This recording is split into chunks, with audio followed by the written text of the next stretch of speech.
It's a beautiful day in the city of Port Elizabeth. And just a second ago, I could hear the birds chirping. I think you just might hear them.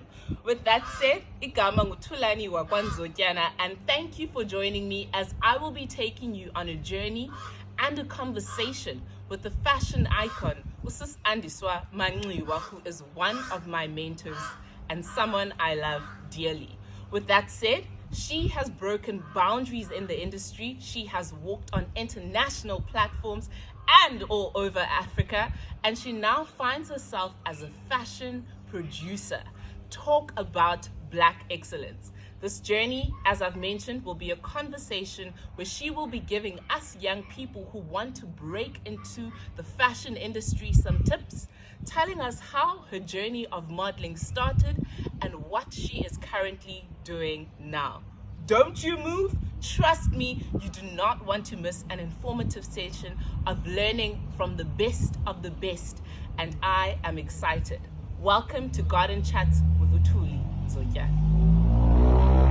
Andiswa Manxiwa. Her career began in the fashion industry in 2002 when she was scouted as a model by Heads Models in Johannesburg. With just 3 months into her modeling career, she was selected to participate in Aphrodisia fashion show in New York. And in that same year, she represented South Africa in the Ford Supermodel of the World search that was held in the Dominican Republic. Ford Models then offered her a contract in New York, where she worked in New York shooting magazine editorials and gracing various catwalks. In 2004, she returned to South Africa, and her demand landed her in editorials of glossy magazines, namely Cosmopolitan, Glamour, Elle, and True Love. With the said, in the same year, she joined Umzingeli Productions, where she acquired her profound skill in fashion production.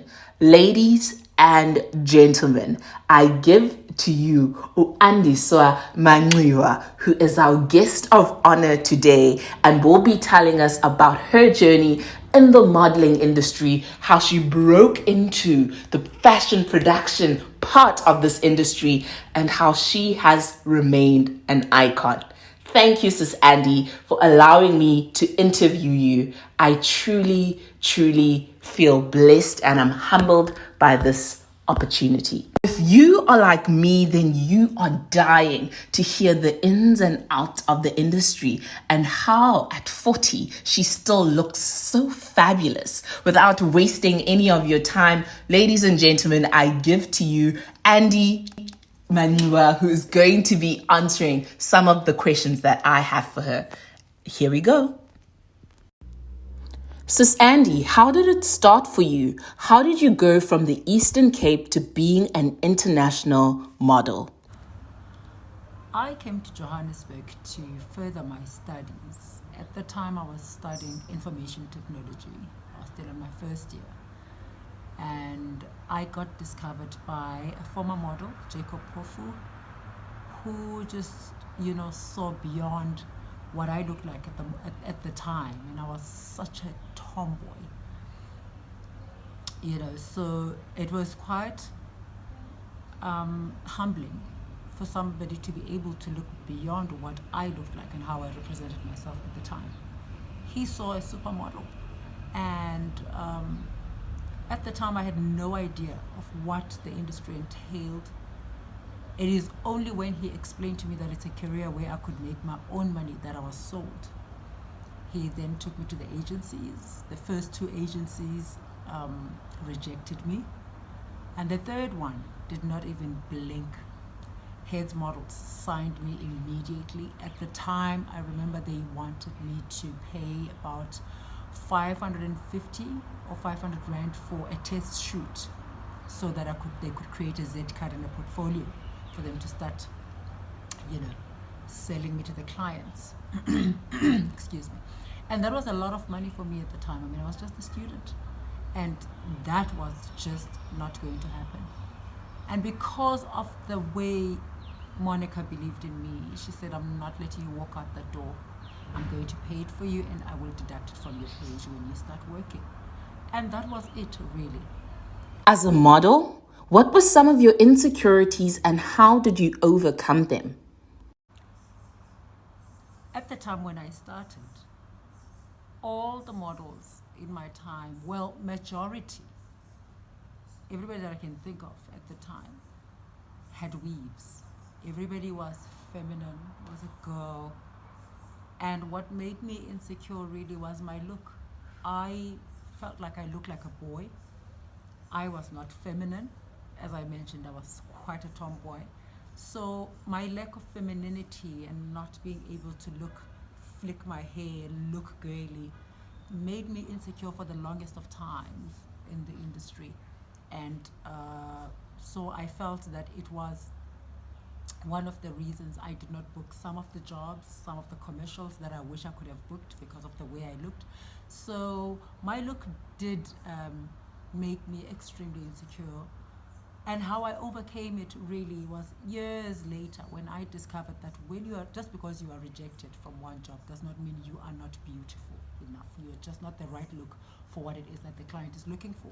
And so as time went on, with discovering myself, and you must also understand, the journey of self-discovery is a long one. I did not wake up one day with the confidence that I have and owning the way that I look and owning my beauty, owning my individuality. It took years and years and years of hurt and understanding and accepting, and most importantly, loving myself. So that is how I overcame it. And when I really discovered that I had something completely different to offer, that was my staying power. What advice do you have for models looking to be great in this industry that is currently heavily populated? Well, first and foremost, not every model is guaranteed to be great. That's the first thing that young aspiring models need to understand. And secondly, the industry is not for everyone. Just because you're tall and beautiful does not mean you're going to become a successful model. A lot of models get into the industry for the wrong reasons. Some just want to be popular. Some just want to have a lot of following. They just want to see themselves on, pages of magazines and TV. And some of us, it's really just business, purely business. So you need to align your dreams as well. Align your life and understand what it is that you want to achieve by using this platform, because it's an awesome platform to become great. You really can become great by using this platform properly. And that is what it did for me. So we all have different plans. We all approach life differently. For me, it was business from the get-go. I knew very well that I'm getting into this to be successful and not to be famous. And that's exactly what I gunned for.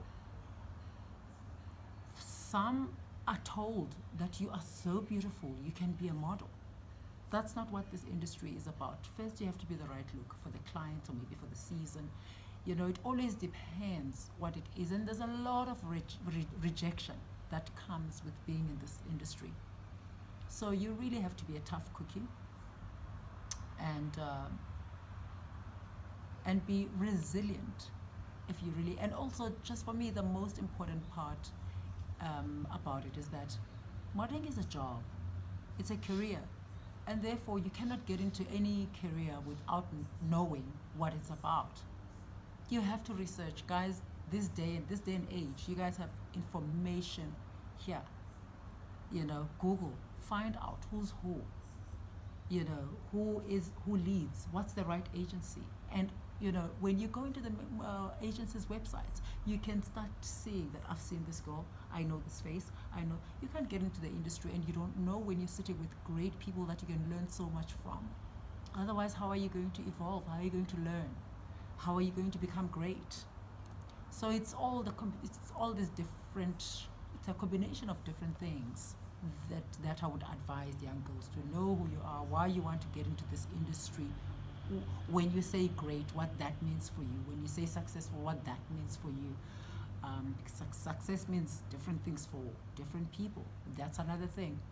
So, yeah, that's basically. You are a runway guru. When Andy struts, till today, it is a jaw-dropping moment. What's your secret? Who taught you to walk like that? Thank you very much. It's always a compliment when I hear people tell me that I'm a runway guru.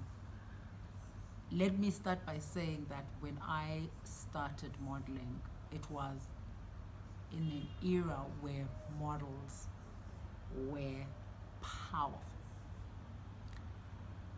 It was extremely competitive. I'm going to mention a few names that for me really played a role in how I got to walk the way I do.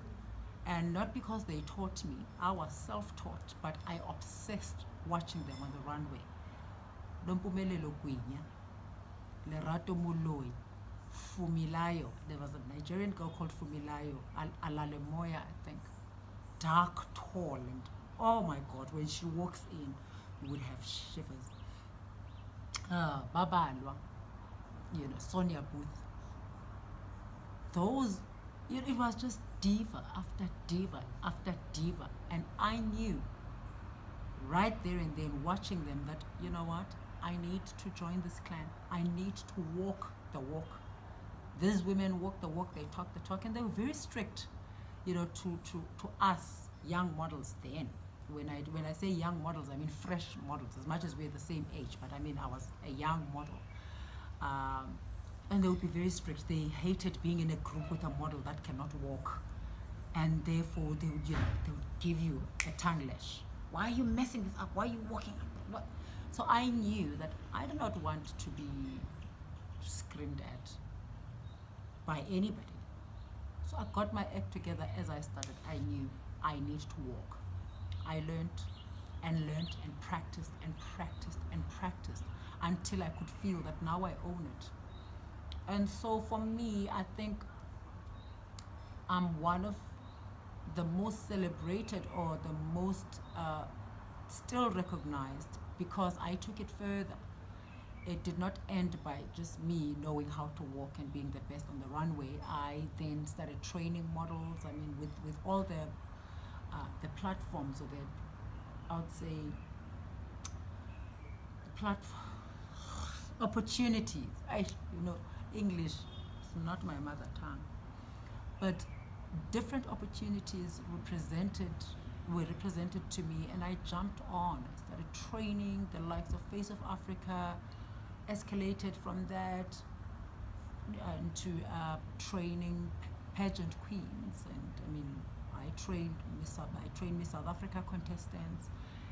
And the more, as I said, like a journey to self-discovery is a long journey, and therefore I apply that everywhere I go with whatever I do. That you never stop learning, you never stop evolving. Allow me to give you a glimpse as to the shows she has produced under her belt as an independent producer. Naomi Campbell's fashion show for Relief in Tanzania, Koketso Chipe in Botswana, Miss Equatorial Guinea, Marianne Fazler in South Africa. She's worked with Arise Africa Fashion Week, Joburg Fashion Week, Africa Fashion Week, Swahili Fashion Week. She has also worked with African International Hair Extravaganza, South African Fashion Week, and has worked for the Mercedes-Benz Fashion Week. Has been a part of the production and choreography of Miss South Africa and Miss Mamelodi Sundowns. She also has produced Miss Africa Calabar in Nigeria. Sundowns Football Club, Hyundai, Puma, and Transmax.